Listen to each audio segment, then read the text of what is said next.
Neil. All right, here now, smart people, as promised. Richard Lee is the Director of Communications for the Hall Institute of Public Policy. That's him.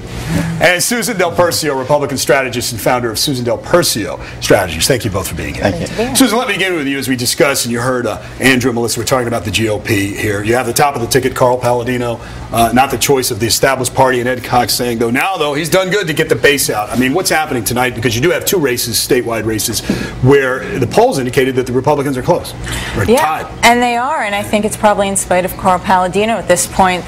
Carl Palladino started out very strong Tea Party support behind him, but the fact is that he probably peaked at the last debate, meaning he kind of hit where he was going to and didn't offer a lot at that debate. And I think at that point, with the new polls coming out, we saw the AG's race, the Attorney General's race, and the State Comptroller's race really heating up. What happened? Did people focus on it in the final days, or what do we think happened there? Well, typically no one pays attention until the final days on those types of races. Yeah. And because the governor's race was such a foregone conclusion, frankly, he stops, and Carl Palladino stopped giving all those crazy quotes for the media to follow. He stopped sucking the air out of the room. So I think reporters and the press started looking at these other seats.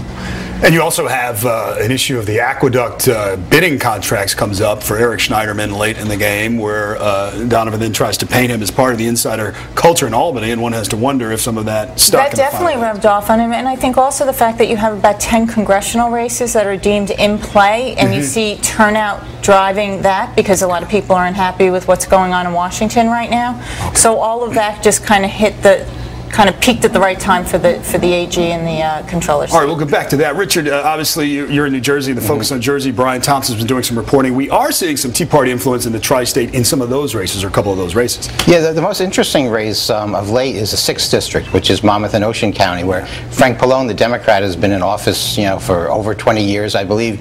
Was checking to see how well he did in the last couple of elections. I think he won with like 67% of the vote last time, and now he's in apparently for the fight of his life. And if you look at the way the trends are going, that Anna Little, the Tea Party candidate, has been narrowing that gap. Okay, we're going to talk more about that, but first we're going to take a break here on New York Nonstop as our coverage continues on all our platforms. Stay with us.